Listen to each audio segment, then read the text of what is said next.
ദിനംപ്രതി വർദ്ധിച്ചുവരുന്ന റോഡപകടങ്ങളും മരണങ്ങളും നമ്മുടെ സമാധാനത്തിന് മേൽ കരിനിഴൽ വീഴ്ത്തുകയാണ്. ഭീതിയോടെയല്ലാതെ റോഡിലേക്കിറങ്ങാൻ കഴിയാത്ത അവസ്ഥയാണ്. കേരളത്തിലെ ഡാർക്ക് സ്പോട്ടുകളുടെ കണക്കെടുത്താൽ ഓരോ ദിവസവും അതിൽ വലിയ വർധനവുണ്ടാകുന്നതായി കാണാം. എന്താണ് ഡാർക്ക് സ്പോട്ടുകൾ? അതിന്റെ പ്രാധാന്യം എന്താണ്?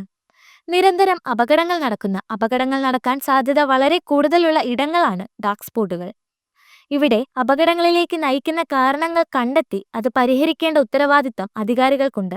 2023 കണക്കനുസരിച്ച് ആകെ 323 ഡാർക്ക് സ്പോട്ടുകളാണ് കേന്ദ്ര സംസ്ഥാന പാതകളിലായി കേരളത്തിലുള്ളത്. ഏറ്റവും അടുത്തായി 4 പെൺകുട്ടികളുടെ ജീവനെടുത്ത പനയംപാടവും അത്തരമൊരു ഡാർക്ക് സ്പോട്ടാണ്. ഈ 2 വർഷത്തിനിടയിൽ 55 അപകടങ്ങളിലായി 7 പേരുടെ ജീവനാണ് ഇവിടെ പൊലിഞ്ഞത്. ഡാർക്ക് സ്പോട്ട് ആയിരുന്നിട്ടുകൂടി ഇവിടെ സ്വീകരിക്കേണ്ട സുരക്ഷാ മാനദണ്ഡങ്ങളൊന്നും അധികാരസ്ഥാനത്തുള്ളവർ പാലിച്ചിരുന്നില്ല. ഒരു വശത്തേക്കുള്ള റോഡിന്റെ ചരിവ്, റോഡിലെ അമിതമായ മിനുസം, സ്പീഡ് ബ്രേക്കറുകൾ കാലാനുസൃതമായി പുതുക്കാത്തത്, കൃത്യമായ ഡ്രെയിനേജ് സംവിധാനമില്ലാത്തതിനാൽ അക്വാപ്ലേനിംഗ് വഴി വാഹനങ്ങൾ തെന്നി നീങ്ങുന്നത് ഇവയെല്ലാം പനയംപാടത്തെ അപകടങ്ങൾക്ക് കാരണമാണ്. ഒടുവിലായി 4 പെൺകുട്ടികൾക്ക് കൂടി ജീവൻ നഷ്ടമാകേണ്ടി വന്നു ഈ കാരണങ്ങൾ അധികാരികളുടെ മുന്നിലെത്താൻ. ഒറ്റപ്പെട്ടതല്ല ഇത്തരം ഡാർക്ക് സ്പോട്ടുകളും അവിടെ ഉണ്ടാകുന്ന അപകട മരണങ്ങളും. തിരുവനന്തപുരം മുതൽ കാസർഗോഡ് വരെ ഇത്തരത്തിൽ ധാരാളം ഡാർക്ക് സ്പോട്ടുകളുണ്ട്. NH 66 കഴക്കൂട്ടം കാരോട് ബൈപ്പാസിൽ വിഴിഞ്ഞം പയറുമൂട് ഭാഗത്ത് 10ലേറെ പേർക്ക് ഈ അടുത്ത ആഴ്ചകളിലായി ജീവൻ നഷ്ടമായി. അശാസ്ത്രീയമായ ജംഗ്ഷൻ നവീകരണവും തെരുവു വിളക്കിന്റെ അഭാവവുമാണ് ഇവിടുത്തെ അപകടങ്ങൾക്ക് കാരണം. അപകടങ്ങൾ പതിവായതോടെ ഇവിടെ മുന്നറിയിപ്പ് ബോർഡുകൾ സ്ഥാപിച്ചിരിക്കുകയാണ് പോലീസ്. കൊല്ലം, പത്തനംതിട്ട കണക്കെടുത്താൽ ജില്ലാ അതിർത്തിയിൽ MC റോഡിലെ കുളക്കട പുത്തൂർ മുക്ക് മുതൽ ഏനാത്ത് പാലം വരെയുള്ള ഭാഗം, കുളക്കട സ്കൂൾ മുതൽ ആലപ്പാട് ദേവീക്ഷേത്രത്തിനു മുന്നിലെ വളവ് ഉൾപ്പെടുന്ന 1/2 കിലോമീറ്റർ ക്രിട്ടിക്കൽ ബ്ലാക്ക് സ്പോട്ടിന്റെ ലിസ്റ്റിൽ ഉൾപ്പെട്ട സ്ഥലമാണ്. ഈ വർഷം പത്തനംതിട്ടയിൽ 64 അപകടങ്ങളിലായി 6 മരണങ്ങളാണ് സംഭവിച്ചത്. കൊടും വളവും വേഗനിയന്ത്രണ മാർഗങ്ങൾ കൃത്യമായി പ്രവർത്തിക്കാത്തതുമാണ് ഇവിടെ ജീവനെടുക്കുന്നത്. ഇവിടെ ജർമ്മൻ സാങ്കേതിക വിദ്യ ഉപയോഗിച്ച് വാഹനങ്ങളുടെ സ്പീഡ് ഡിസ്പ്ലേ ചെയ്യുമെന്ന വാഗ്ദാനം പെരുവഴിയിലാണ്. ആലപ്പുഴയിൽ ഉയരപ്പാതയുടെ നിർമ്മാണം നടക്കുന്ന ഘട്ടത്തിൽ റോഡിന്റെ വീതി കുറഞ്ഞിരിക്കുകയാണ്. റോഡിൽ നിറയെ കുഴികളും വെള്ളക്കെട്ടുമാണ്. ദേശീയപാത 66 ബൈപ്പാസ് മുതൽ കുത്തിയതോട് വരെയുള്ള ഭാഗത്തെ റോഡിന്റെ ഈ ദുരവസ്ഥയാണ് 9 പേരുടെ ജീവനെടുത്തത്. ഈ വർഷം 35 അപകടങ്ങളാണ് ഇവിടെ നടന്നത്. കോട്ടയം MC റോഡിൽ കുറുവിലങ്ങാട് പുതുവേലി വൈക്കം പാതയിൽ ഈ വർഷമാകെ 50 അപകടങ്ങളാണ് ഉണ്ടായത്. കൂത്താട്ടുകുളം ഭാഗത്തുനിന്നെത്തുമ്പോൾ ഡിവൈഡർ കാണാനാകാത്തതും സൂചനാ സംവിധാനങ്ങൾ ഇല്ലാത്തതുമാണ് ഇവിടെ നടക്കുന്ന അപകടങ്ങൾക്ക് കാരണം. നാറ്റ്പാക് സംഘം ഇവിടെ പരിശോധന നടത്തി റിപ്പോർട്ട് സമർപ്പിച്ചിട്ടുണ്ട്. ഇടുക്കിയിലും അപകടങ്ങൾക്കൊട്ടും കുറവില്ല. തൊടുപുഴ പുളിയന്മല സംസ്ഥാന പാതയിൽ മുട്ടം ശങ്കരപ്പള്ളി ഭാഗം അപകട സാധ്യത ഏറെയുള്ളൊരിടമാണ്. മഴക്കാലത്ത് പ്രതിദിനം ഒരു വാഹനമെങ്കിലും ഇവിടെ അപകടത്തിൽപ്പെടുന്നു.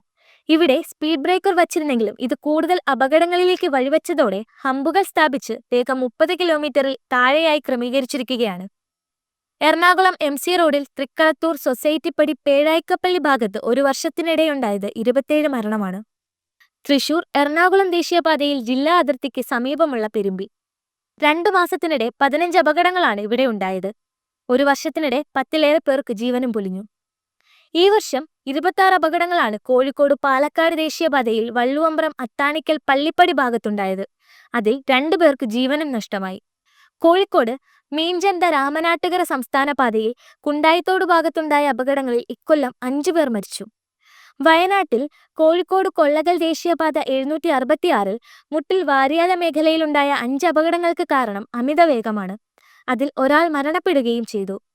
ഇവിടെ നിലവിൽ സ്പീഡ് ബ്രേക്കർ സ്ഥാപിച്ചു. കണ്ണൂർ തലശ്ശേരി മാഹി ബൈപ്പാസിലെ ഈസ്റ്റ് പുള്ളൂർ സിഗ്നൽ ജംഗ്ഷനിൽ 6 മാസത്തിനിടെ 10ഓളം അപകടങ്ങളുണ്ടായി. ഇതിൽ 3 പേർ മരിക്കുകയും ചെയ്തു. ഒരു വർഷത്തിനിടെ കാസർഗോഡ് ജില്ലയിലെ ചെർക്കള ജാൽസൂർ സംസ്ഥാന പാതയിലെ കോട്ടൂർ വളവിൽ 15 അപകടങ്ങളിലായി 4 മരണങ്ങളാണ് സംഭവിച്ചത്.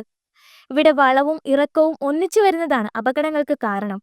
തിരുവനന്തപുരം മുതൽ കാസർഗോഡ് വരെയുള്ള അപകട മേഖലകളുടെ കണക്ക് ഇതിൽ ചുരുക്കാൻ കഴിയുന്നതല്ല.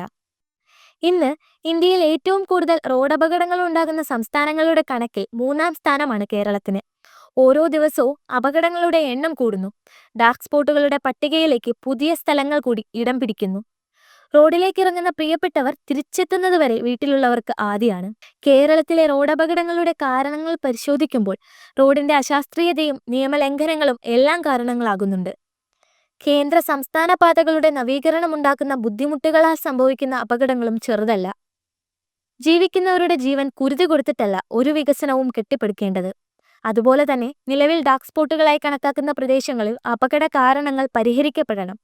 വേണ്ട സുരക്ഷാ മാനദണ്ഡങ്ങൾ സ്വീകരിക്കപ്പെടണം. മറിച്ചായാൽ ഭരണഘടന ഉറപ്പു നൽകുന്ന ജീവിക്കാനുള്ള അവകാശമാണ് നിഷേധിക്കപ്പെടുന്നത്. ചോരക്കറ മണക്കാത്ത വീഥികളിലൂടെ എല്ലാവർക്കും സമാധാനത്തോടെ സഞ്ചരിക്കാനാകണം.